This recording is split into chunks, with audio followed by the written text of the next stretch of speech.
La Sociedad Española de Radiodifusión presenta... Ser... ¡Viva la radio! Podcast. Siempre. Y con Ángel Munarriz, periodista del País. Munarriz, ¿cómo estás? ¿Qué tal? Muy bien. Lola García, directora adjunta de La Vanguardia. Lola, buenas noches. Hola, buenas noches. Y Pablo Simón, profesor de Ciencia Política de la Universidad Carlos III de Madrid. Pablo, muy buenas noches. Buenas noches. Médicos Sin Fronteras asegura que el ejército israelí ha vuelto a bombardear este miércoles campamentos de desplazados en Rafah, en el sur de la Franja de Gaza, donde, según Médicos Sin Fronteras, ya no quedan hospitales operativos.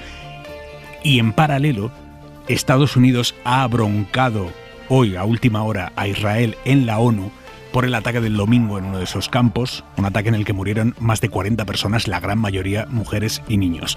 Robert Wood, que es el representante de Estados Unidos ante la ONU para asuntos especiales, se lo ha dicho así al representante israelí.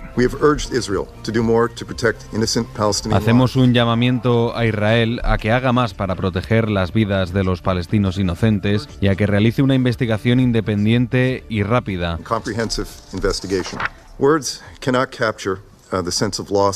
Las palabras no pueden expresar el dolor de las familias pisoteadas por esta tragedia. El patrón continuo de daños civiles significativos, como el bombardeo del pasado domingo, socava los objetivos de la estrategia de Israel en Gaza. Esta frase es durísima, ¿eh? Esto se lo dice Estados Unidos a Israel. Le dice: el patrón continuo de daños civiles significativos, como el del pasado domingo, socava los objetivos de la estrategia de Israel en Gaza. Pero claro, hoy ha desvelado el New York Times que Israel usó bombas estadounidenses en ese ataque en Rafah que tanto ha escandalizado a Estados Unidos. Pablo Morán, buenas noches. Hola Aymar, buenas noches. El New York Times ha revisado las imágenes del día después del ataque junto a expertos en armamento y ha identificado los restos de un modelo de bomba diseñada y fabricada en Estados Unidos. La GBU-39 es un proyectil capaz de portar 17 kilos de explosivos. Es más, en una de esas bombas se aprecia un número de serie que corresponde a un fabricante de Colorado que desarrolla componentes para este tipo de proyectiles. Anthony Blinken ha sido incapaz de confirmarlo esta tarde. Dice desconocer la procedencia del armamento y confía en que la investigación abierta por Israel lo aclare.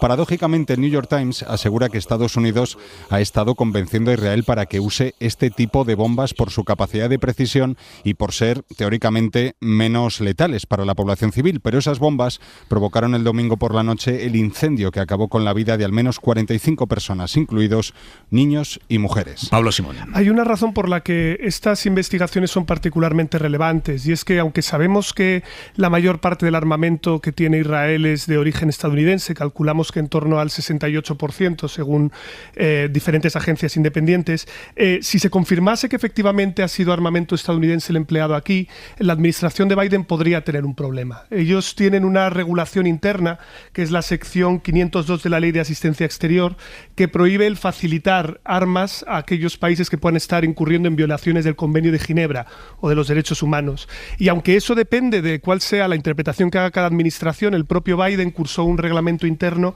de febrero del año 2023 que especifica justamente que dichas ventas de armamento se restringirán a casos de violaciones graves de derechos humanos. Si se reconociera esto, la administración Biden estaría incurriendo en una contradicción, y eso, desde luego, tendría desgaste político muy importante y le podría obligar a dar pasos que tal vez incluso restringieran la venta de armamento a este país. Un día después de que España reconociera al Estado palestino, hoy el primer ministro de la Autoridad Nacional Palestina y los ministros de Exteriores de varios países árabes han venido a España para mostrar su agradecimiento ante ese paso diplomático. Isabel Villar. Sí, un paso valiente. Eso ha dicho el ministro de Exteriores turco,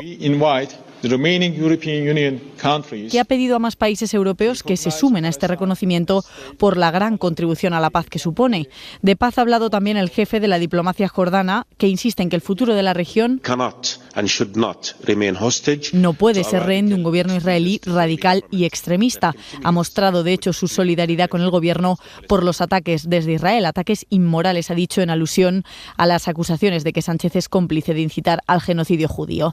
El titular de Exteriores saudí ha dado las gracias a España y al resto de países que han hecho lo mismo Gracias por tomar la decisión correcta, por estar en el lado correcto de la historia y la justicia. Mensajes de gratitud que ha redondeado de forma muy efusiva el primer ministro palestino. Asegura que este reconocimiento les fortalece en su objetivo de luchar por una paz larga y duradera, y ha terminado: larga vida España, que viva España.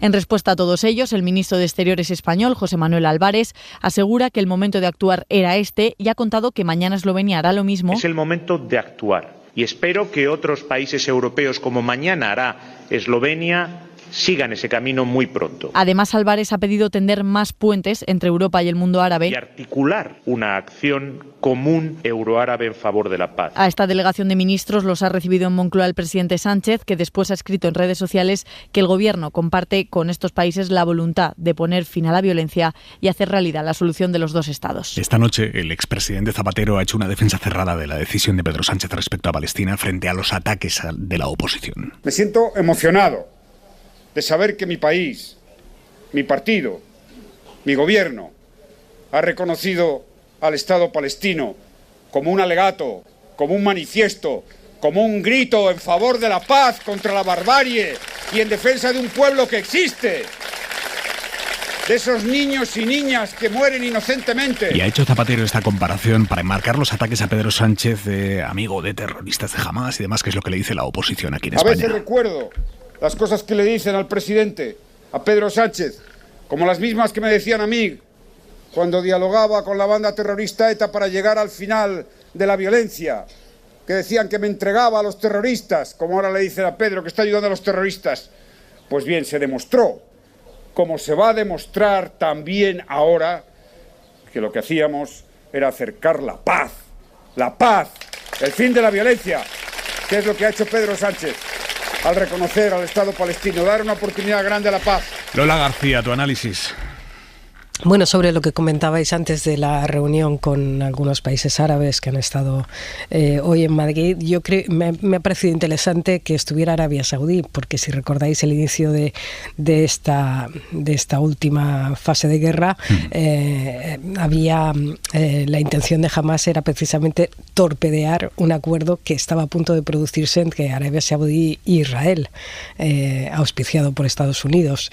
Lo digo porque creo que solucionar este conflicto pasa también porque haya el acuerdo de Arabia Saudí. Hoy han sido muy explícitos en que no van a reconocer al Estado de Israel porque evidentemente en una situación de guerra como la que nos encontramos no sería el momento, ¿no? Pero un poco en la línea de que no vamos a conseguir ahora gran cosa, pero yo creo que se ponen las bases con estos reconocimientos de lo que en el futuro puedan ser unas negociaciones, ¿no? Unas negociaciones más en pie si no de igualdad, pues más equilibradas. Y sobre el asunto interno, pues Zapatero lo viene diciendo desde hace bastante tiempo, ¿no? Lo que pasa es que las escaladas verbales yo creo que van increciendo y bueno, ríete de lo que le decían a él, ¿no? O sea, comparado con lo que hoy hemos escuchado, por ejemplo, de Cayetana Álvarez de Toledo, que me ha parecido un borboteo de descalificaciones impresionante. Munarriz. Yo creo que no. Vamos acumulando ya bastantes pistas de que el movimiento que ha hecho el gobierno español no es sin más un artificio efectista, ¿no? Yo creo que es evidente que tiene una intencionalidad en política interna y que además que eso al gobierno, pues por así decirlo, le ha salido bien, ¿no? No hay más que ver el estado de cierta desorientación en el que está el PP con el tema y cómo intenta saltar a otros, fundamentalmente hoy explotando hasta la saciedad la cuestión de la esposa del presidente. Yo creo que el PSOE está cómodo con su decisión política, pero eso no hace que sea inane desde el punto de vista práctico, ¿no? La propia reacción de Israel ya te está diciendo que ha tenido un impacto y que Israel teme un efecto dominó. Evidentemente la reacción de la Autoridad Nacional Palestina no es para menos, pero no deja de tener también un punto de desautorización de esas posiciones que desde especialmente la izquierda española dicen que esto no ha valido absolutamente para nada y que ha sido más bien fuegos artificiales. Y luego esta otra derivada interesante con los países árabes, que son algunos, como Arabia Saudí, algunos, digamos, las relaciones con ellos tienen un punto problemático. Ya sabemos que son países denunciados por su vulneración de derechos humanos puertas adentro, pero que al mismo tiempo pues, son países económicamente muy potentes, que incluso tienen a través de fondos de inversión posiciones importantes en el IBEX, y de repente, como consecuencia, seguramente pensando a dos movimientos esperada, pero no es lo primero que yo pensé con la declaración, nos encontramos con un punto de complicidad política extra con estos países. Parece que todos los efectos que pudiera pensar el gobierno que podía tener la declaración los está teniendo. Digamos que como movimiento político creo que se está demostrando acertado, ¿no? Es interesantísima la derivada de los países árabes. ¿Qué están haciendo en su capacidad de presión a Israel? Marisol Rojas. La cuestión palestina había perdido peso en la agenda de los países árabes, ahora ha vuelto. Luz Gómez es catedrática de Estudios Árabes e Islámicos de la Universidad Autónoma de Madrid. Eso no significa que sea una prioridad ni que el tratamiento que se da a la cuestión palestina sea positiva para la resolución del conflicto, pero desde luego vuelve a estar en la agenda de los estados de la región. Y aunque a pie de calle hay un respaldo absoluto a Palestina, la intensidad de ese apoyo se diluye a la hora de tomar decisiones. Ignacio Álvarez Osorio es catedrático de Estudios Árabes en la Universidad Complutense de Madrid. Para prácticamente todos los países árabes la cuestión palestina es una cuestión menor que no tiene que ocupar, ¿no?, el centro de gravedad de sus agendas, y prefieren, ya digo, focalizar la atención en otras cuestiones, ¿no?, como el desarrollo económico, la cooperación comercial, y está claro que la cuestión palestina y el conflicto con Israel pues es un obstáculo. En 2020, con la mediación de Trump, Emiratos Árabes Unidos, Bahrein, Sudán y Marruecos firmaron los acuerdos de Abraham para normalizar relaciones diplomáticas y comerciales con Israel,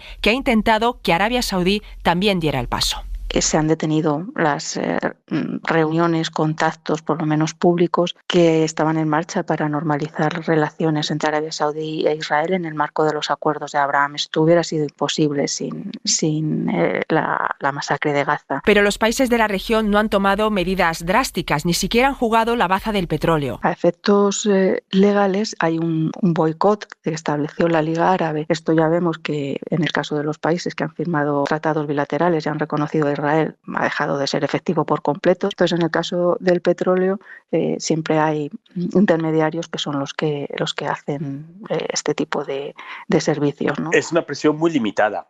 No se está poniendo sobre la mesa romper las relaciones con Israel, que es lo que probablemente exige, ¿no?, la calle árabe. Y tan solo dos países, que son Bahrein y Jordania, han llamado a consultas a sus embajadores. Mientras las relaciones de Egipto y Jordania con Israel son más débiles, Emiratos y Bahrein tienen acuerdos muy suculentos en el campo de la tecnología, la seguridad y el armamento. Por lo tanto, no están dispuestos a poner sobre la mesa la revisión de esas relaciones, porque es una relación estratégica que tiene que sobrevivir contra viento y marea, a pesar, ¿no?, de que hay un clamor de la población. A pesar de ir a contracorriente de la opinión pública de sus países, los analistas coinciden en que es poco probable que ese malestar se traduzca en revueltas. Gracias, Marisol. Hora 25. En España, dentro del Juego de Tronos en el que se está convirtiendo la justicia y del que, oh sorpresa, tienden a salir mal parados los progresistas, hoy hay un nuevo capítulo que tiene que ver con el fiscal general del Estado, Álvaro García Ortiz. Hace un año, el Tribunal Supremo tumbó un nombramiento que había propuesto García Ortiz, que era el ascenso de Dolores Delgado a fiscal de sala. En aquella sentencia, los jueces del Supremo dijeron que García Ortiz había cometido desviación de poder con ese nombramiento.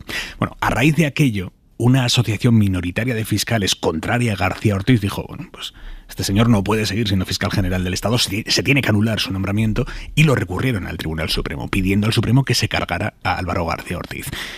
¿Qué jueces del Tribunal Supremo van a decidir sobre eso? Son 5 jueces. Bueno, pues 4 son los mismos que firmaron la sentencia en la que acusaban a García Ortiz de desviación de poder. Los mismos. Y ahora esos mismos jueces son los que, de forma supuestamente imparcial, tienen que decidir el futuro del fiscal general del Estado. Él, el fiscal general, García Ortiz, ha intentado recusar a esos jueces, apartarlos, diciendo, bueno, oiga, es que estos firmaron una sentencia en la que me acusaban de haber cometido desviación de poder. Imparciales no parecen. Que sobre mí ahora decidan otros jueces que no estén comprometidos por sus decisiones anteriores. Eso es lo que ha intentado el fiscal general del Estado, pero hoy el Tribunal Supremo le ha dicho que no. Así que esos 4 jueces se quedan y van a decidir sobre el futuro de Álvaro García Ortiz. El Tribunal Supremo argumenta que la recusación que pide García Ortiz es extemporánea y con causas endebles y escasas. O sea que esos 4 jueces se quedan y van a decidir. Pero es que es más, uno de esos 4 jueces es José Luis Requero. Requero es columnista de La Razón y escribió un artículo hace 7 meses, diciendo que la Fiscalía General del Estado está apesebrada. O sea que cuando ya García Ortiz era fiscal general del Estado, el juez y columnista Requero escribió diciendo que la Fiscalía General del Estado está apesebrada. Y eso, por lo que se ve, tampoco es motivo para que ese señor tenga que apartarse a la hora de decidir si García Ortiz puede seguir siendo o no fiscal general del Estado. Así que poco a poco, entre decisiones que es verdad que son complejas de entender, de explicar al gran público, pero poco a poco Munarriz se va quedando una justicia y una fiscalía preciosa. Creciente entre el fiscal general y el Supremo ya de por sí tiene una gravedad como conflicto institucional enorme, que sería aún mayor evidentemente si el fiscal general perdiera su puesto, cosa que también está por ver. No hay por qué presumir que la decisión va a ser contraria al fiscal general, aunque sí es comprensible que él piense que no lo tiene demasiado bien con esos magistrados. De todo eso, a mí lo que me parece más inaceptable es el artículo de Requero, quizá porque no lo miro con ojos de jurista, pero el nivel de desahogo que tienes que manejar para, sabiendo quién es el fiscal general, que tú eres un magistrado del Supremo, decir que la Fiscalía está llena de apesebrados, además en el contexto de una argumentación contra la incorporación de medidas para que no sea solo a través de oposiciones como se llegue a ser juez. Es decir, y mira sino cómo está ya el Tribunal Constitucional y la Fiscalía General del Estado llena de apesebrados. No me sorprende, desde luego, que no se acepte la recusación. Rara vez la justicia genera precedentes contra sí misma, pero desde luego el clima en el ámbito judicial no puede estar más enrarecido. Hoy la Audiencia Provincial de Madrid ha avalado que el juez Peinado investigue a Begoña Gómez a partir de la denuncia de la organización Manos Limpias, pero al mismo tiempo la Audiencia Provincial de Madrid pone límites a esa investigación a Begoña Gómez. Lo hace en respuesta a un recurso que presentó la Fiscalía en contra del auto inicial del juez, el auto con el que abrió las diligencias, y sobre ese auto es sobre el que se pronuncian los jueces de la audiencia. Estos jueces dicen que se puede investigar no la parte que tiene que ver con Air Europa, porque ahí dicen que no hay nada más que conjeturas, sino la que tiene que ver con las adjudicaciones de la empresa pública Red.es al empresario Juan Carlos Barrabés. Ahí, dice la Audiencia de Madrid, ahí sí aparecen datos objetivos suficientes que legitiman el inicio de la investigación. Se pueden preguntar muchos oyentes hasta ahora, pero no habíamos quedado en esta última semana en que había un informe de la Guardia Civil que decía que no había ningún indicio de delito en la actuación de Begoña Gómez. Bueno, pues efectivamente ese informe existe, de la Unidad Central Operativa de la Guardia Civil, de la UCO. Lo que pasa es que ese informe de la Guardia Civil no existía cuando el juez del caso emitió su auto para abrir diligencias. El informe de la Guardia Civil, descartando los indicios de delito, es posterior a ese auto. Así que los jueces de la Audiencia Provincial de Madrid no han tenido en cuenta el informe porque tampoco lo tenía el juez Peinado cuando abrió diligencias. El auto sobre el que se pronuncia hoy la Audiencia Provincial de Madrid. Esto es un lío, es complejísimo, pero es muy importante para saber exactamente qué está pasando. Señoría, mintió y la semana pasada ocultó información a este Congreso cuando le pregunté si su mujer estaba investigada y no contestó. ¿Por qué miente tanto? Hazte oír el de la motosierra, Manos Limpias, Netanyahu, toda la ultraderecha diseñando la política de oposición del Partido Popular. Fango, fango y más fango, señor Feijóo. Usted no se fue a reflexionar, se fue a preparar su defensa. No use a usted la noble causa del pueblo palestino y la situación del pueblo israelí. No lo use para no darle explicaciones al pueblo español. La Moncloa está investigada por corrupción. Haga lo que debe de hacer, señor Sánchez. Acabe con esto. Acabe con esto. Sí, yo ya sé, señoría, que ustedes esto lo hacen para quebrarme con su fango, pero van listos, señor Feijóo. Y diré una cosa, a usted y a sus socios de la ultraderecha, el 9 de junio volverán a perder las elecciones. Feijóo va con todo contra Sánchez a través de su mujer y de ahí esa conclusión, que es un marco de oposición implacable, que es la Moncloa está investigada por corrupción. Esto lo dice el líder del PP y según ese marco a Sánchez no le queda otra que convocar elecciones. Simón. No parece que vaya a ocurrir, pero a mí lo que me llama poderosamente la atención es que podríamos resolver que el auto que ha hecho la Audiencia de Madrid básicamente ya está caducado. Es decir, como no tiene la nueva evidencia disponible de la UCO, en realidad, aunque ya haya resuelto sobre el recurso de la Fiscalía, podemos considerar que no ha lugar a que continúe la investigación. Bueno, continuará la investigación, por supuesto, pero vamos, que esta nueva evidencia lo que está apuntando es que no hay caso, ¿no? Y por lo tanto, yo tengo la impresión de que evidentemente el Partido Popular va a continuar y tiene todo el derecho de hacerlo. De hecho, tiene que hacerlo controlando al gobierno por el escándalo de corrupción que está vinculado con Koldo García y la trama de las mascarillas, pero ya llega un punto en el que se empiezan a entremezclar diferentes cuestiones en un intento de cercar al presidente del gobierno en vista de que las resoluciones de la justicia, sobre todo por lo que tiene que ver en la investigación, que sí que yo creo que es más sustancial, que es la que tiene que ver con las mascarillas, va más lenta de lo que ellos habían anticipado. Es decir, a la hora de la verdad parece ser que la Comisión de Investigación del Senado no termina de dar resultado. No estamos viendo grandes escándalos ni nueva evidencia judicial antes de las catalanas ni antes de las europeas. Bueno, pues entonces tratan de, como sea, introducir también el componente de la esposa del presidente para hacer que esto sea un tema central de la campaña, ¿no? Porque parece que efectivamente la justicia en España es lenta y en este caso al Partido Popular le hubiera interesado que fuese algo más diligente de lo que está siendo. Lola. Es que hay muchas cosas aquí. Fíjate que antes hablabas del fiscal general del Estado, ¿no? De que se está poniendo en duda su nombramiento por parte del Tribunal Supremo, ¿no? Que es tremendo, la Fiscalía General del Estado y el Tribunal Supremo enfrentados. Claro, se está poniendo en tela de juicio si es la persona idónea porque no es, según ellos, una persona de reconocido prestigio, un jurista de reconocido prestigio, y esto es sumamente ambiguo porque el resto de cuestiones, los requisitos no son cuestionables, o sea, lo que sería cuestionable es esto. Entonces uno llega a la conclusión, ahora hablábamos de este juez Peinado, ¿no? que ahora no se cree el informe de la Guardia Civil. Como no cree el informe de la Guardia Civil, le ha dicho a la Guardia Civil que le pase los papeles, que se los va a revisar él en persona. O sea, todo es de una desconfianza, ¿no? Que si ya entre ellos desconfían, pues bueno, es que los periodistas o los ciudadanos ya no digamos, ¿no? Y si a eso le añades un contexto que es que amplías un poco el foco y efectivamente, como decía Pablo, el verdadero caso de corrupción que hay sobre la mesa ahora mismo es el caso Koldo. Ahí sí que hay indicios de corrupción. Y en cambio el Partido Popular enfoca más, pone el foco en la mujer del presidente porque considera que ahí ha hecho mella, ¿no? A pesar de que es una investigación muy, muy inicial de momento y por ahora con poco recorrido. En cambio, el caso Koldo lo ha dejado de lado. La amnistía era, lo más de lo más importante. Mañana se aprueba, Partido Popular hoy ni siquiera ha preguntado, y eso que se iba a romper España por todas partes. Y al final, Feijóo acaba pidiendo, después de todo esto, acaba pidiendo elecciones. Cosa que me resulta muy curiosa, porque hay elecciones de aquí a unos días. Es decir, pedir unas elecciones generales cuando hay unas elecciones, creo que en menos de 2 semanas, me parece también un poco curioso, ¿no? Ya nos vamos a contar, oiga, tranquilidad, que nos vamos a contar seguro, ¿no?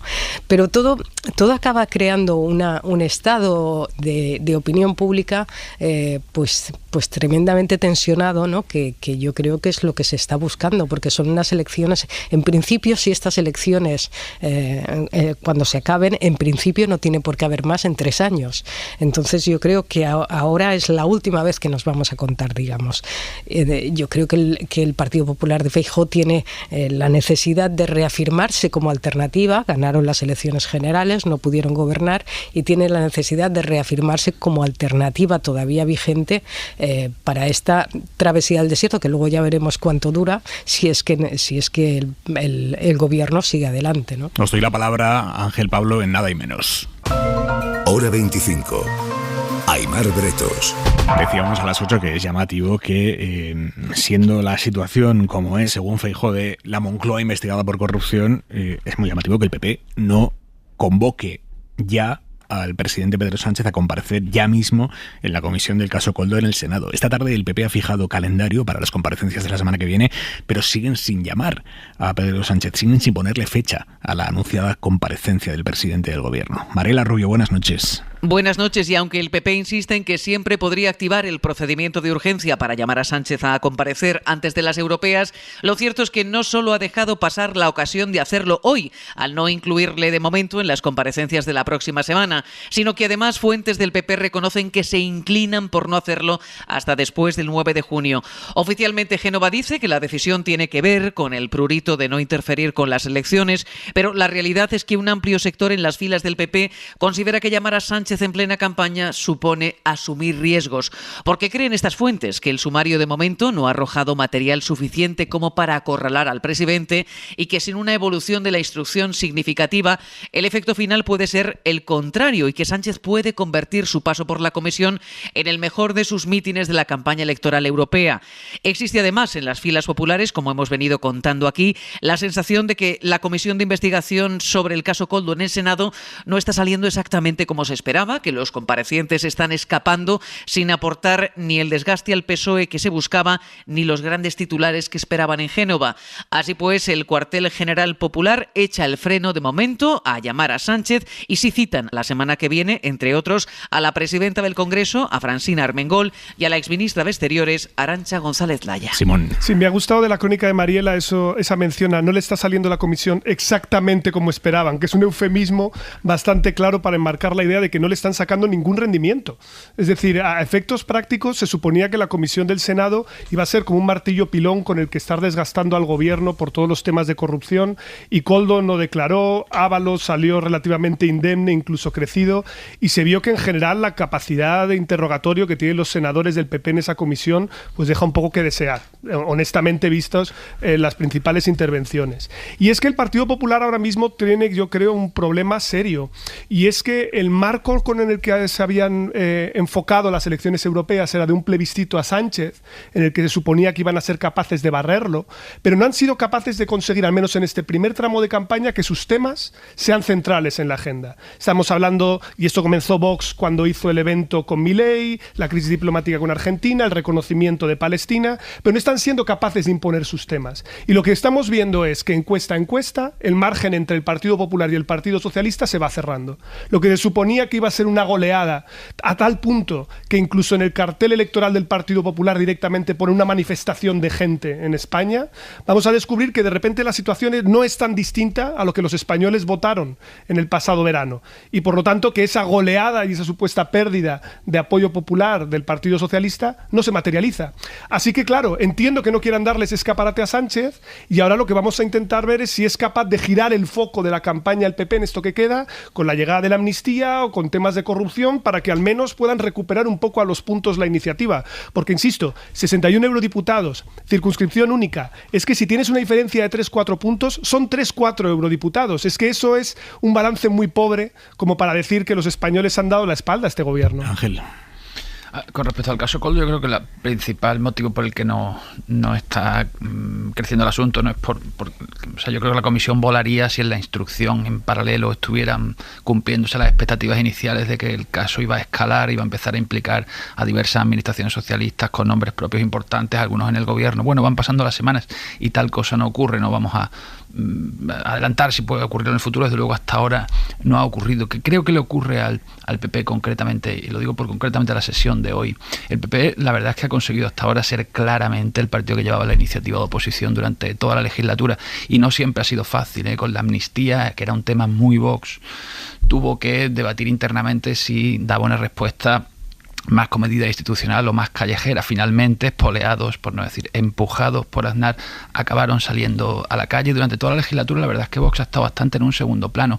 No, en cambio, cuando han surgido estas dos últimas controversias de calado internacional, tanto con Argentina como en el caso de Palestina. Vox ha sacado ahí un cierto perfil protagonista en comparación con el PP, al que se le ve más incómodo. Yo creo que a eso hay que atribuir que el PP de tan altísimo relieve hoy de nuevo la cuestión de Begoña Gómez, una cuestión que conforme avanza el tiempo da la sensación de que como caso penal va a tener muy poquito recorrido. No lo digo solamente por el informe de la UCO, sino incluso con lo que hoy ha manifestado la Audiencia de Madrid sin conocer ese informe, ya quedaría todo únicamente circunscrito a la carta en apoyo a Barrabés, que honestamente me parece que imaginar eso completándose en un tipo penal de tráfico de influencia a mí en principio me parece surrealista, con lo cual creo que el PP se ata realmente a que el día en que quede archivado el caso, porque ojo, el PP no está cuestionando estéticamente o no está centrando la crítica estéticamente en que la mujer del presidente haya podido hacer gestiones a favor de alguna empresa que ha optado ayudas públicas, no, está hablando de una corrupción que llega a la Moncloa, que el día que pegue esto del cierre como investigación penal, pues el PP se va a quedar colgando, ¿no? Lola. Sí, estoy bastante de acuerdo. Añadiría, por ejemplo, la comparecencia de Illa, que también se diseñó para hacerla en plena campaña para las elecciones catalanas y tampoco tuvo un efecto en las urnas. Y después también añadiría que efectivamente ir en paralelo a las actuaciones judiciales es lo que al Partido Popular le reporta pues un caudal de argumentario político, ¿no?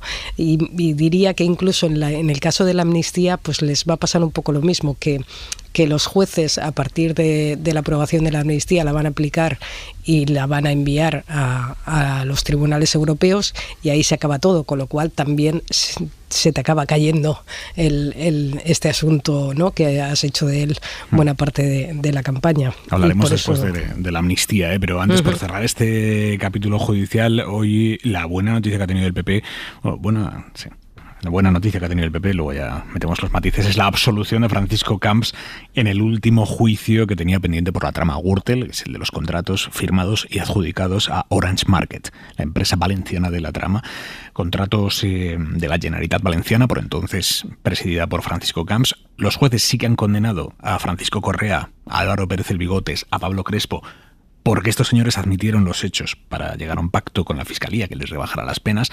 Todos ellos apuntaron a Camps, pero la justicia entiende que no hay pruebas definitivas de lo que dice esta gente en cuanto a Camps y que no se puede probar que el entonces presidente autonómico participara en las adjudicaciones de la trama corrupta. Así que Camps absuelto, provisionalmente en este caso, porque cabe recurso, la sentencia no es firme, pero por ahora recién absuelto y feliz, y quiere volver al ruedo. Desde luego, estar en política, porque mi compromiso es irrefrenable, mi voluntad también lo es, mi ilusión sigue siendo la misma. Estoy casi más ilusionado que cuando comencé en el año 91 como concejal de tráfico. En estos momentos me veo con más fuerza, con más ilusión, con más experiencia, con más madurez. Hablaré con el Partido Popular, que es mi partido, y bueno, pues a disposición de mi partido, como siempre he estado. A partir de este instante, Paco Camps tiene todo el tiempo del mundo por delante, y lo que pido pues a Dios es que me dé salud para poderlo disfrutar con tranquilidad y con serenidad. Y además, esto que dice de volver a esto no lo dice por decir. Él quiere y él le va a pedir a Feijóo que lo restituya. Hoy he tenido la enorme satisfacción de hablar con el presidente nacional del partido. Me ha dado la enhorabuena, nos hemos enviado un abrazo telefónico y hemos quedado que hablaremos en cuanto su agenda lo permita. Se avecina un marrón cósmico para Feijóo. Desde luego yo no sé si recuperaría una figura como la de Paco Camps, ¿no? Sobre todo en el contexto de cierta comodidad que tiene ahora el Partido Popular de Valencia y el intento que ellos hacen de levantar un cortafuego con la etapa anterior. No creo que sea conveniente para los intereses del propio PP valenciano la restitución de su figura, más allá de que evidentemente la absolución es una buena noticia para él, pero también es cierto que la trama Gürtel existió. Es decir, que lo que ha hecho al fin y al cabo esta absolución es dar menos peso a los testigos que sí han sido condenados, básicamente el Bigotes, Pablo Crespo y creo que es Paco Casal, quiero recordar. No, ahora no recuerdo Francisco cuál era. Correa, Pablo Crespo y Álvaro Pérez. Esto es, justo, ya está. Lola. Bueno, también se evidencia la dificultad de demostrar el tráfico. ¿Pablo Casado he dicho? Pablo Casado, déjalo tranquilo. No, por Dios. Pobre hombre. Pablo Casado está invirtiendo que Paco Camps estaba con Rajoy, ¿no? No, que también se demuestra la dificultad de demostrar el tráfico de influencias, ¿no? Que es de lo que se acusaba a Francisco Camps y también de lo que el Partido Popular acusa a la mujer de Sánchez, ¿no? Que no es tan sencillo. Yo también creo que sería un auténtico marrón para el Partido Popular ahora recuperar a Camps, porque representa una cierta época del pasado con la que evidentemente no quieren identificarse. Es verdad que el marrón hubiera sido verdaderamente gordo si lo hubieran condenado. Tiene una buena noticia que trae envuelta una consecuencia. Y es que él quiere regresar, además lo declara con una ambición que suena sorprendente, que tener en cuenta. O sea, no parece que esté pidiendo un carguito de escaparate. Él estaba en el Consejo Jurídico Consultivo hasta 2021, lo dejó, tenía un sueldo ahí asegurado, lo dejó para irse a un despacho de abogados, y cuando vuelve y habla de regresar a la primera línea, da la sensación de estar verdaderamente convencido de querer protagonismo político, y yo creo que el PP de Valencia, independientemente de que él haya salido indemne, rescatar una figura que nos remite al la conversación telefónica con Álvaro Pérez el Bigotes, al caso Gürtel, y no olvidemos que en otros juicios, aunque él no haya sido condenado, se ha demostrado que el PP financió ilegalmente campañas, que hubo manipulación de contratos a favor de la trama Gürtel. Es decir, tampoco Camps es una persona es que esto me decía antes Miguel Ángel Campos me decía en la redacción, me dice, ojo, Camps ahora tampoco es para sacarlo bajo palio, es cierto que ha sido absuelto en este caso, ha sido absuelto en el de los trajes, pero también es cierto que el juez de la Audiencia Nacional que condenó en 2018 la financiación ilegal del PP valenciano consideró totalmente creíble el testimonio de Ricardo Costa, ¿se acuerdan? Rick, que dijo que el arquitecto de la financiación ilegal del PP valenciano fue Francisco Camps, y el juez le dio absoluta credibilidad a ese testimonio, así que prudencia, ¿no? Y también ha quedado la exaltación del martirio de cada uno. Que la Generalitat Valenciana manipuló los contratos en favor de la Gürtel. Entonces, si tú eres el presidente de la Generalitat Valenciana, aunque tú directamente no se puede demostrar que diste una determinada orden, como mínimo responsable político de algo así, sí que eres. Sí, si al menos aplicamos el mismo rasero, ¿no? Si decimos que esto de la responsabilidad política invigilando existe, pues es evidente que se incurriría en ello, y por lo tanto restituir su figura no tendría mucho sentido. Seguimos en Hora 25. Hora 25. Aimar Bretos. Y tienen ya en el canal de YouTube los episodios de estas últimas 34 semanas ya llevamos de la Cena de los Idiotes. ¿Qué sería más doloroso? ¿Que tu hijo sea víctima de bullying o, por contra, que sea tu hijo el que está siendo el agente activo? Es una oportunidad bastante única, pero tienes que tirar 3 años de tu vida. ¡3 años! Joder. Y 3 años sin comunicar. En Hora 25 no te decimos qué pensar. Entonces, ¿qué haríais? ¿Qué hacéis? ¿Qué haces? Te damos algo en lo que pensar. Los viernes a las 9, Aimar invita a cenar a 4 amigos en la Cena de los Idiotes. Un espacio para la reflexión, donde cada uno planteará un dilema en el que todos tendrán que tomar partido. No, yo voy a plantear un dilema que es el dilema de la vida. Madre mía, qué fuerte empezamos. Síguenos también en cadenaser.com y en nuestro canal de YouTube. Hora 25, con Aimar Bretos. Cadena Ser. Son ya 850.000 los clientes de Iberdrola afectados por el ciberataque a la compañía. 850.000 clientes afectados, con datos que se han filtrado. No son datos financieros, esto es importante, no es el número de cuenta, pero si están ahí nombres, apellidos, números de DNI. Iberdrola pide a los clientes que estén cuidadosos, que estén alerta en los próximos días ante mails o mensajes raros que puedan ir recibiendo, porque pueden ser fruto de este ciberataque. Esto nos lleva a una pregunta: ¿qué está pasando con los ciberataques en las grandes empresas? Porque hoy es Iberdrola. Ayer supimos que Telefónica investiga una posible filtración de datos de 120.000 clientes que están supuestamente a la venta en un foro de hackers. Hace 2 semanas el Santander nos decía que había sufrido un acceso no autorizado a una de sus bases de datos. ¿Qué está pasando? Francisco Valencia, buenas noches. Hola, ¿qué tal? Buenas noches. Es experto en ciberseguridad, director general de la empresa Secure and IT. ¿Usted tiene respuesta? ¿Qué está pasando? Bueno, lo que está pasando es que se están poniendo de manifiesto pues una realidad que es pues que estamos en un entorno tremendamente atacado, con muchos intereses por parte de los ciberdelincuentes de hacer daño a compañías españolas de todos los tamaños, sectores y actividades, ¿no? Y esto tiene pues un trasfondo que tiene que ver con actividades geopolíticas más allá que la delincuencia tradicional, dado que no se pide un rescate económico, simplemente se accede a esos datos y son publicados, ¿no? O sea, que no es una cuestión de dinero, no solo. No solo es una cuestión de dinero. Efectivamente, sí que puede haber ataques donde yo te voy a secuestrar los datos y si no me pagas un rescate los hago públicos. Pero ese tipo de ataques que estamos viendo, el que ha sucedido hoy con Iberdrola, el de hace 2 semanas de Banco Santander, o el que se está investigando ayer de Telefónica, o en general todos los que están sucediendo, tienen un patrón distinto al que, por ejemplo, tuvo el Clinic de Barcelona, ¿no? En el caso del Clinic, les dijeron, si no me pagas, subo los datos a la dark web. Y después de varios chantajes, los datos fueron subidos a la dark web. En estos casos, eso no ha sucedido. En esos casos, los datos simplemente se suben y se ponen en la venta en la red oscura sin impedir un rescate. Y por lo tanto habrá un trasfondo económico, pero no hay un chantaje a la compañía, y lo cual implica que las motivaciones posiblemente sean geopolíticas. ¿Quién está detrás? ¿Es Rusia? ¿Es China? ¿Es Israel? No pues lo mira, sé, ¿no? Claro, pues mira, yo sí apunto a los países, pero no apunto directamente a los gobiernos de los países. O sea, cuando yo digo que un ataque viene de China o viene de Rusia, no quiere decir que sea el gobierno chino o el gobierno ruso quien esté lanzando el ataque. Tampoco digo que no lo sean, pero de luego sí que hay muchos grupos que dan como respuesta a las actividades o a las acciones o a las decisiones políticas que toman en torno, por ejemplo, al conflicto que hay entre Rusia y Ucrania o al conflicto que hay entre Israel y Palestina, donde digamos que la forma de responder es lanzar esos ataques, ¿no? Y me explico. Cada vez que en España se ha tomado una decisión de apoyo a Ucrania, por ejemplo, con los Patriot o formando a sus soldados, se han detectado en los centros de seguridad nuestros, y yo creo que todos, ataques que van muy dirigidos a compañías españolas, ¿no? Y si analizamos esos ataques podemos pensar, oye, como estamos apoyando a Ucrania, Rusia nos va a lanzar un ataque a nosotros. Pero fíjate que no siempre es así, porque analizando la procedencia de esos ataques, lo que vemos es que vienen de cualquier parte del mundo, incluyendo de España.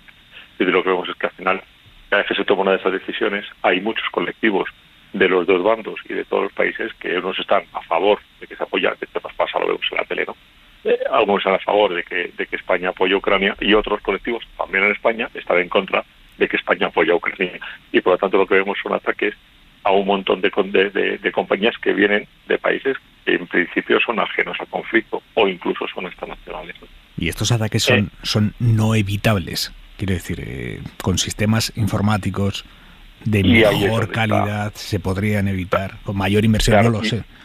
Y ahí es donde está la clave. Estos ataques son evitables casi siempre, y al final lo que se exige dentro de las compañías es que tengan un marco de gestión global de la ciberseguridad. Este marco de gestión global pasa por tener una tecnología adecuada.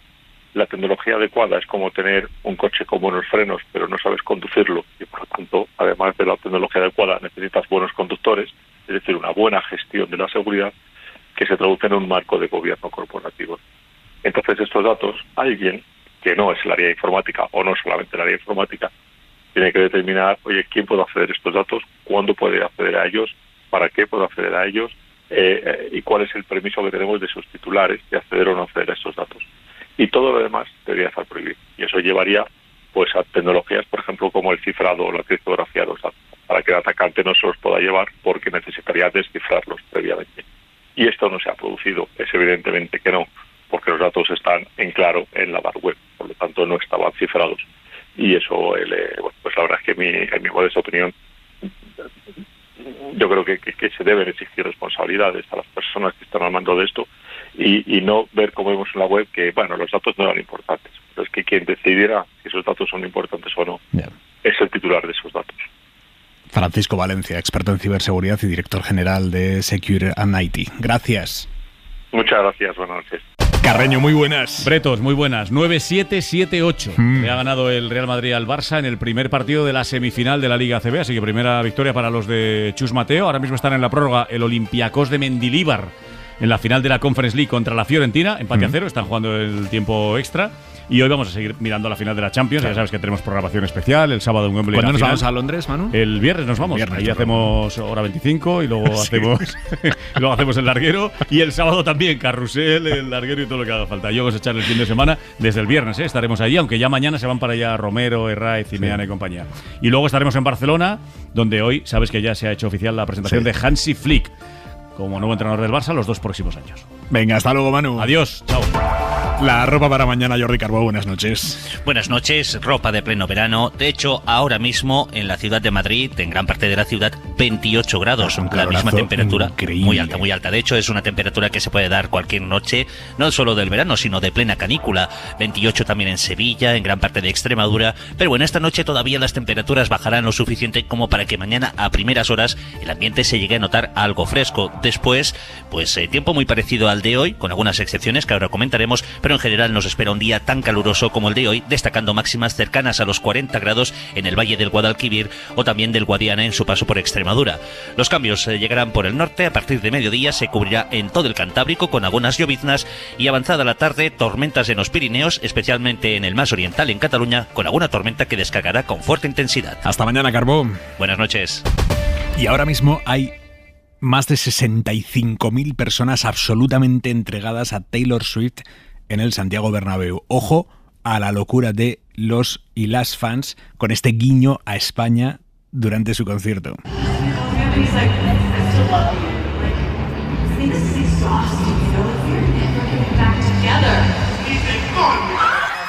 Hay un momento de la canción en el que la letra original dice no volvería con mi ex nunca. Y esta noche, en lugar de nunca, Taylor Swift, cuando estaba a punto de cantar eso, le ha puesto el micro a un bailarín que se ve que sabe español y en ese momento ha dicho no volvería con mi ex ni de coña, en perfecto castellano. Pepa Blanes, Santiago Bernabéu, buenas noches. ¿Qué tal? Buenas noches. Hemos españolizado este Eras Tour porque esa ha sido una de las curiosidades, una de las cosas más llamativas de una gira que tiene todo muy esquemático, muy establecido y que tan solo deja un par de momentos a improvisaciones. Ese ha sido uno de ellos. Otro es el que estamos viviendo justo ahora, que es un par de canciones que cambian de ciudad en ciudad y son diferentes. Y aquí la elegida, te la digo porque seguro que te la sabes y también te puedes tú lanzar a cantar. Obvio. Es Sparkflies, obvio. Y es que la cantante mantiene todo el rato un diálogo con las fans. Yo creo que ahí está la clave de su éxito, haber conectado con ellas, con un público muy cariñoso. Hay muchas amigas, muchas madres con sus hijas. También te diré que hay muchos ministros y bueno, y que ella está a tope es que durante Óscar 3 horas. Puente, que es Sí. un fan absoluto de Taylor Swift, pero absoluto entregado, ha escrito en el momento en el que ha salido Taylor Swift al escenario, ha escrito un tuit que dice salió la diosa. Sí, exactamente, porque salía de unas conchas, que luego me han dicho no son unas conchas, pero parecía la concha de la Venus de Botticelli, o sea, yo llevándomelo para el acto. Y bueno, ha habido momentos de muchísimos aplausos, ha tocado el piano. La verdad es que es un show bueno, que no tiene altibajos, eso es cierto, y donde lo más emocionante es quizá ver cómo las fans lo dan todo, ¿no? Y se entregan a la cantante cada vez que mueve hasta una mano y la señala, ¿no? Que es como tremendo. Y bueno, esto no acaba aquí, sigue todavía, o sea que no sé cuándo voy a salir, hay más. O sea, entonces, resumiendo, Blanes, el concierto son 3 horas y pico, que son iguales en todas las ciudades, solo hay 2 canciones que cambian en cada ciudad, solo hay 2 momentos únicos en cada ciudad, y yo te acabo de reventar el de Madrid. Es esto lo que ha pasado. ¿Blanes? Exactamente, sí, sí. Pensé que me ibas a cantar, me he hecho una pausa dramática. Sí, justamente esta ha sido una de las cosas que no ha pasado en otras ciudades. Sí. Y es cierto que ha hablado en español, y es cierto que cambia esas 2 canciones, que una pues la está tocando ahora mismo al piano y la siguiente vendrá después. Te voy a seguir dando charleta para que no la escuche. No, venga, vete a disfrutar, un beso. Un beso. Javois, muy buenas. ¿Qué tal? ¿Cómo estás, Aymar? ¿A ti no te han llevado o qué? A mí no me han llevado, no. Yo no me he subido a esa ola, la verdad. No sé si me ha pillado demasiado grande o qué. O estoy ya en modo carca, pero no me ha pillado esa ola. Por Dios. Oye, esta semana contamos ya que durante un día en el Ateneo de Madrid se expuso al público un cuadro de Degas en el que, se le había perdido la pista ese cuadro desde hace décadas. Se titula Elogio del maquillaje, llevaba 72 años sin ver la luz y hoy cuenta El País la intrahistoria del cuadro, que fue comprado en una web de compraventa de arte por 926 euros. Un particular se lo compró a otro que no era consciente del tesoro que estaba vendiendo. Me parece una de las grandes historias del día, porque a mí siempre me ha interesado mucho, y esto lo he hablado muy poco contigo, la verdad, para todo el tiempo que llevamos charlando tú y yo, pero la vida clandestina de las obras de arte, ese tiempo en el que están desaparecidas, ¿no? En sabe Dios qué lugares, y lo que han escuchado, lo que han vivido, sin que supiésemos nada. Los años, a veces siglos, que permanecen ocultas, solo es comparable ese tiempo a la cantidad de años que están a la vista, y nadie sabe o nadie descubre que son verdaderas obras de arte, ¿no? Que me parece una vida muy misteriosa y muy excitante. Me recuerda a las personas, me recuerda a esas personas en las que nadie repara porque prefieren vivir en un segundo o tercer plano y pasan años siendo virtuosas pero sin público, sin nadie que las admire. O a esas otras personas que sí tenemos delante, creyendo que valen 926 euros y descubrimos después, generalmente demasiado tarde, que no tienen precio. Un beso, Javois, hasta mañana. Un beso, chao. Bueno, mañana se aprueba en el Congreso definitivamente la ley de amnistía, sin que el CIS haya tenido todavía bien preguntar a los españoles qué les parece, la ley más relevante de las tramitadas hasta ahora en esta legislatura. Mañana se aprueba la ley de amnistía tras 6 meses de travesía parlamentaria. Se va a votar por llamamiento. Esto quiere decir que el PP forzó que todos los diputados tengan que ponerse en pie, uno a uno, decir en voz alta si apoyan o no la ley. Y a partir de ahí, a partir del momento en el que se publique en el Boletín Oficial del Estado, los jueces tendrán oficialmente 2 meses para aplicarla, pero ya iremos viendo cómo el camino va a ser mucho más largo, porque se van a cruzar las cuestiones de inconstitucionalidad, las prejudiciales europeas que van a presentar los distintos jueces. Lola García. Lola, ¿estás ahí? Bueno, sí, estaba aquí muy atenta a Taylor Swift y a la amnistía. No, a ver, yo creo que tampoco va a tardar tanto en poder aplicarse. Efectivamente la ley le da 2 meses a los jueces, pero yo creo que no hay necesidad de que lo prolonguen ni siquiera esos 2 meses, que una vez, por ejemplo, en el caso de Puigdemont, ¿no?, que es el más paradigmático y el que despierta pasiones a favor y en contra, el juez Llarena, una vez aprobada la ley, lo que hará será comunicar a las partes que va a levantar la orden de detención para que se pronuncien al respecto. Las partes creo que deben tener como 10 días para responder y a partir de ahí tomará la decisión, que será levantar esa orden. Y después será el Tribunal Supremo, la Sala Segunda que preside Manuel Marchena, quien probablemente lo que hará será elevarlo a la justicia europea. Pero eso no va a impedir aplicarla. Lo que se suspende es el procedimiento, en el sentido de que si cuando Europa decida si la ley es correcta o no es correcta, si es constitucional o no, pues en ese momento se podrán tomar otras decisiones, pero de momento Puigdemont se va a poder presentar, o sea, en menos de 2 meses Puigdemont va a poder estar aquí. Perdona que te pregunte, Lola, porque tú estás muy al quite de esto. Esto supone que las órdenes de detención decaen, en todo caso. Claro. Independientemente de que haya las prejudiciales. Exacto. Dame un segundo, porque Lola está muy al quite, pero tengo al teléfono a un catedrático de Derecho Internacional, que es nuestro hombre de referencia en todo lo que tiene que ver con las leyes, Juanjo Álvarez. Juanjo, buenas noches. Hola, buenas noches. A ver, Juanjo, ¿qué caminos, qué formas de dilación van a poder utilizar los jueces que tengan que aplicar la ley de amnistía contra su voluntad? Bueno, yo no hablaría de dilación, ¿no? Ellos van a tener una ley que tiene enorme impacto desde todo punto de vista, pero que es una ley aprobada por el Parlamento español, ¿no? Primero, se va a aplicar en razón de lo que diga el texto mañana a partir de la entrada en vigor de la ley. Si no se dijera nada, es aplicable al día siguiente. Si la norma entra en vigor a los 2 meses, es a partir de ahí cuando tiene mandato normativo. Pero sobre lo que preguntas, es claro, Aimar, ahí hay 2 posibilidades de dudas razonables que se puede plantear todo juez. Desde un juez de primera instancia a un juez de lo contencioso administrativo que esté conociendo de una multa que se ha puesto por una alteración de orden público vinculada al proceso, o el Tribunal Supremo en la Sala Segunda, que es si la ley es constitucional o no y si la ley contradice o no el orden jurídico europeo, que tiene jerarquía superior sobre la ley interna. Estos son los 2 cauces: Tribunal Constitucional y o Tribunal de Luxemburgo, Tribunal de Justicia de la Unión. Juanjo, nos decía Lola que es previsible que sea el Tribunal Supremo quien termine elevando una cuestión prejudicial a Europa. ¿Luxemburgo tendría que responder a esa cuestión prejudicial en cuánto tiempo?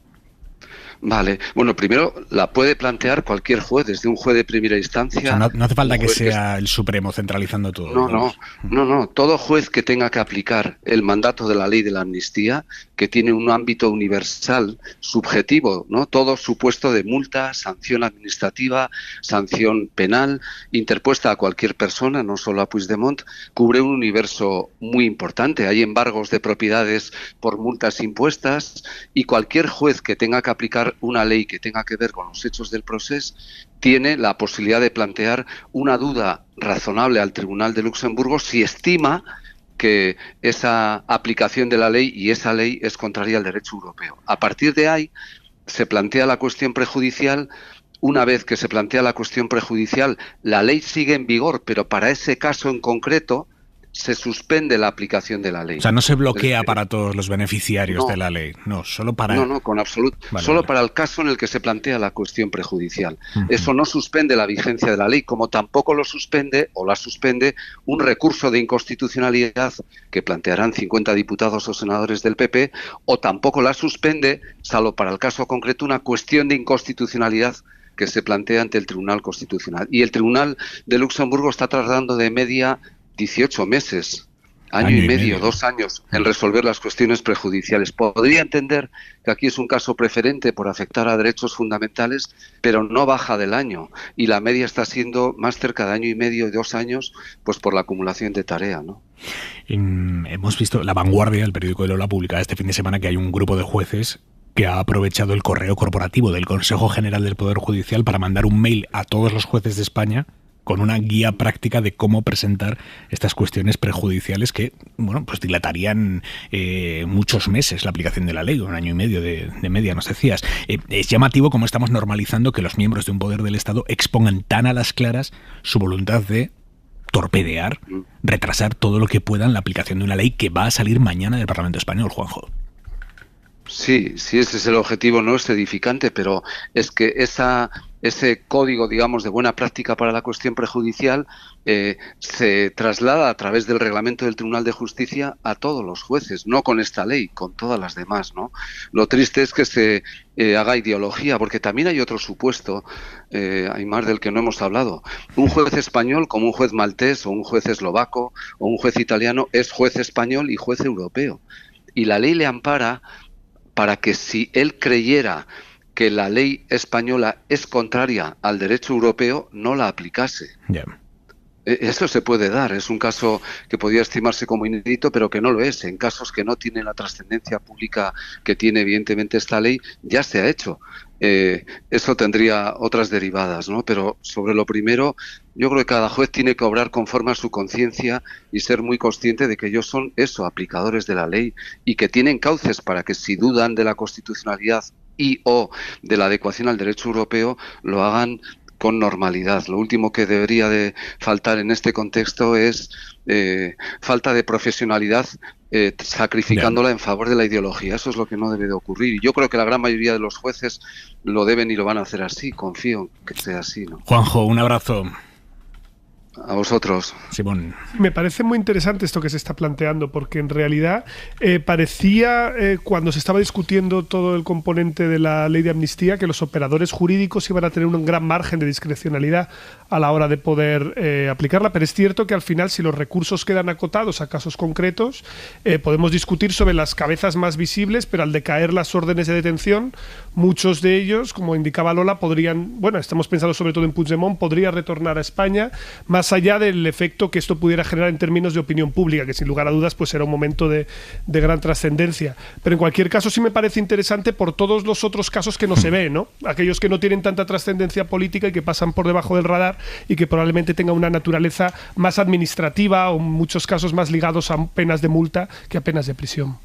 Son más de 300 personas, en principio, las que se calcula que va a afectar la ley. Es que yo creo que hay un poco de confusión sobre el tema de que se suspende, ¿no? La ley mientras esté en el Tribunal de Justicia de la Unión Europea. No se suspende la ley, se suspende el procedimiento, cada procedimiento particular. Entonces, claro, por ejemplo, se produce una injusticia, entre comillas, entre la situación de Puigdemont y la de Junqueras, por ejemplo, ¿no?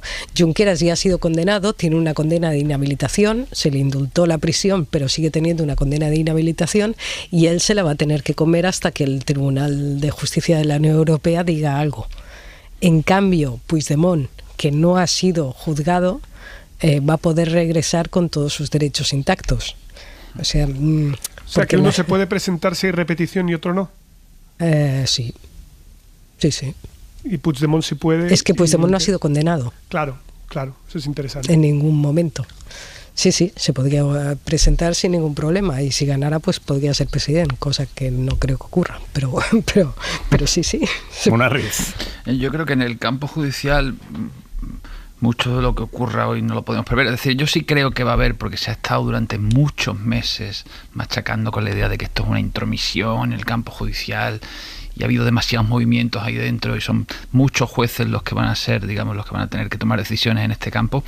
Y yo creo que va a haber algunos, es decir, a mí no me resulta inverosímil pensar que algunos consideren que no les corresponde aplicarla, por ejemplo, en casos por malversación, ¿no?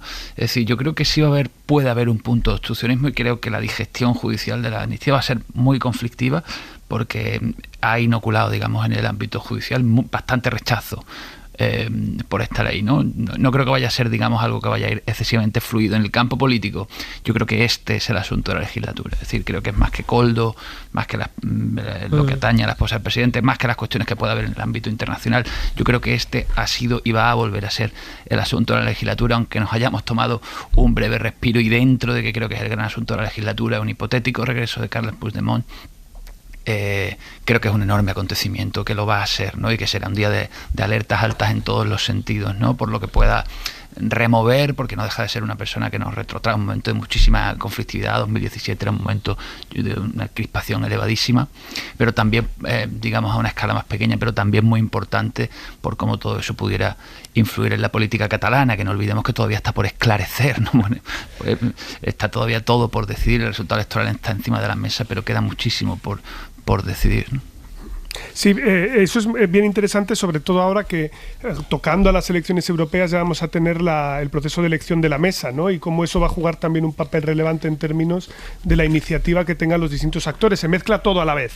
Tenemos la aprobación de la ley de amnistía y sus potenciales efectos, las elecciones europeas el 9, el 10 la elección de la mesa de Cataluña, los ojitos que pone Junts a Esquerra para la potencial presidencia de la mesa y la iniciativa que esto supone, ¿no? Porque a la hora de la verdad, a partir de ahí ya sí que empiezan a correr los plazos y el reloj. Y ahí no hay dilación posible en formar gobierno en Cataluña o que hay unas nuevas elecciones. No pasemos por alto, Simón, que mañana esta ley se aprueba, lo decíamos, sin que el CIS haya preguntado a los españoles qué opinan de la ley de amnistía.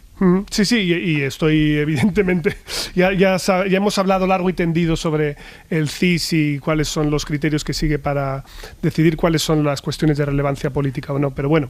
En fin, sí tenemos afortunadamente otras encuestadoras que señalan que se produce una dinámica no tan lejana a la que tenemos en el caso de los indultos, ¿no? Es decir, la mayor parte de la opinión pública española en contra, la mayor parte de la opinión catalana a favor, y los partidos que tienen posiciones más centristas divididos por la mitad, como es el caso del PSC. Y no hay que olvidar también las consecuencias que puede tener todo esto después para la política española, porque yo creo que después de la aprobación de la amnistía y su aplicación, los motivos, los alicientes para mantener el apoyo de Junts al gobierno actual bajan puntos también. Sí. ¿Y vas a decir una yo voy a decir que creo que está clarísimo que hay una mayoría fuera de Cataluña que no simpatiza con la amnistía, ni me planteo lo contrario. Está claro que es una medida que tiene difícil venta, porque además vimos cómo se cuajó mediante un pacto de investidura, tuvo un punto transaccional que hace que no pareciera un acto de pura generosidad, sino más bien un acto, digamos, de obtención de ventaja política y también de poder. Lo que me pregunto es si cuánta gente se le ha conseguido convencer, y yo creo que ahí ya sube bastante el porcentaje, de que es una medida que cobra sentido en un contexto más amplio. Sí, sobre todo después de las elecciones catalanas. Pero fijaos, yo quiero dar sentido a una paradoja muy curiosa. Yo quiero dar sentido a una paradoja muy curiosa. Los votantes del PSC eran los que más divididos estaban sobre la amnistía, ¿vale? Y esto es antes de que votaran. Y sin embargo el PSC subió. ¿Por qué? Porque muchas veces mezclamos dos cosas: lo que tú opinas de un tema y lo que te importa un tema. Claro, y no es lo mismo. Es decir, hay una parte importante de los votantes del PSC que están divididos sobre esta cuestión, que no les gusta o lo ven como un trago amargo. Pero no es un tema central para ellos a la hora de votar. Es de aquellos jarabes que dices, es que no me gusta, pero, pero luego voy a estar mejor. Pues un poco lo mismo, ¿no? Sí, yo creo que después de las elecciones yo creo que se ve claramente que el apoyo de la sociedad catalana a la ley de amnistía es muy transversal y muy generalizado, muy amplio. Y probablemente la llegada de Puigdemont va a remover muchas cosas, es así, pero también pienso que meses después de su llegada, pues todo será incluso mucho más normalizado de lo que es ahora. Punto y 25. Soledad Gallego Díaz. Prudencia suele ser un buen requisito, una condición necesaria para ejercer la política. Son sinónimos cautela o seriedad, todas cualidades valoradas y contrapuestas no a audacia, sino a temeridad, que es otra cosa. Prudente hubiera sido que el jefe de la oposición valorara que el gobierno español reconozca el Estado de Palestina, teniendo en cuenta que es algo a cuyo favor votó el PP en 2014. Pero no, los portavoces del Partido Popular acusan al presidente del gobierno de antisemita y el propio señor Feijóo le acusa de haber efectuado ese reconocimiento por puro interés electoral y no porque tenga algo que ver con la trágica situación en Gaza. Prudente hubiera sido que cuando se anunció que un juez investigaba a la esposa del presidente en relación con las ayudas a un grupo de empresas, el señor Núñez Feijóo hubiera dicho que no tenía nada que comentar, a la espera de saber a qué conclusión llegaba ese juez, no fuera a ser que terminara por cerrar el caso sin encontrar delito alguno. Pero no, el jefe de la oposición pide la dimisión del presidente y acusa a su entorno de corrupción. El problema no es que un juez investigue o que el PP haya cambiado su punto de vista respecto a la política exterior de España. El problema es el feroz aprovechamiento político que se quiere hacer de todo. Este tipo de aprovechamiento extremo de cualquier circunstancia se produce solo cuando el opositor no encuentra la manera de ejercer la oposición. Y ese es el problema fundamental en España en este momento, que el sistema gobierno-oposición no funciona en términos de crítica política ni de oferta contrapuesta, sino de ataques indiscriminados sin la menor prudencia ni discreción. Punto y 25.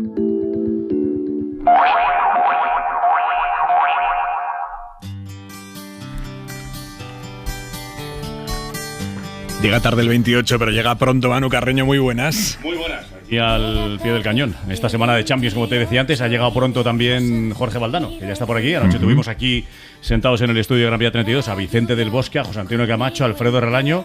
Hoy se viene Jorge Valdano, que también sabe algo de Copas de Europa, de madridismo y de finales, así que con él vamos a repasar la actualidad madridista, además de con el equipo de enviados especiales, que ya se van mañana para allá. Y mientras sigue en la prórroga el Olympiacos-Fiorentina, segunda parte de la prórroga, empate a 0.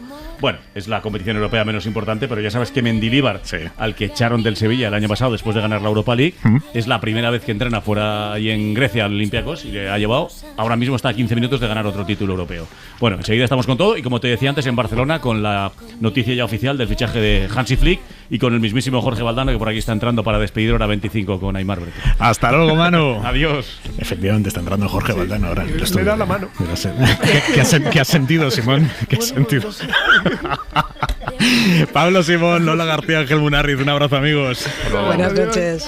Suena La Oreja de Van Gogh porque si se la han perdido, me encantaría que recuperaran esta noche o mañana o el fin de semana la entrevista que le hemos hecho a las 9:30, 8:30 en Canarias a Pablo Venegas, el guitarrista de La Oreja de Van Gogh, que publica mañana un libro fantástico que se titula Memoria. Es un libro en el que cuenta su vida hasta el momento en el que La Oreja de Van Gogh triunfa. Su vida, que fue una vida muy compleja. Pablo Venegas es el hijo de Chiqui Venegas, del histórico socialista vasco Chiqui Venegas, del muy poderoso Chiqui Venegas, y él cuenta cómo ese apellido le pesó mucho, cómo al principio fue para él una amenaza, algo que le ponía en peligro. Cuenta cómo una vez un tío de la izquierda abertzale se le acercó por la calle y le dijo: vamos a matar a tu padre. Otro día en el baño del instituto encontró una diana con su apellido ahí puesto, Venegas. Pero como la música para él fue, digamos, una vía de quitarse esa presión ambiental de encima. De hecho, él conoció a los que terminaron siendo sus compañeros de grupo de La Oreja de Van Gogh en la Facultad de Derecho, montando un movimiento de resistencia contra ETA y contra la izquierda abertzale que avalaba a ETA. Aquel movimiento Basta Ya, detrás de Basta Ya, del origen de Basta Ya, estaban los chicos de La Oreja de Van Gogh, que es algo que no se sabe y que él ha contado esta noche en esa entrevista.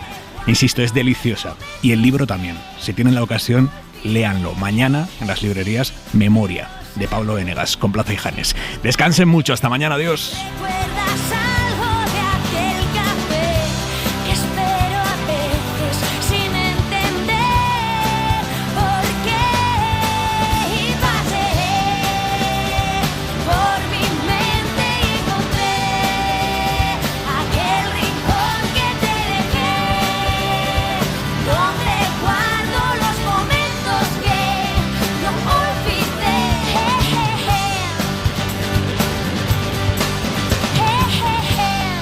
Hora 25, con Aimar Bretos. Cadena SER. 100 años de radio. Para no perderte ningún episodio, síguenos en la aplicación o la web de la SER, Podium Podcast o tu plataforma de audio favorita.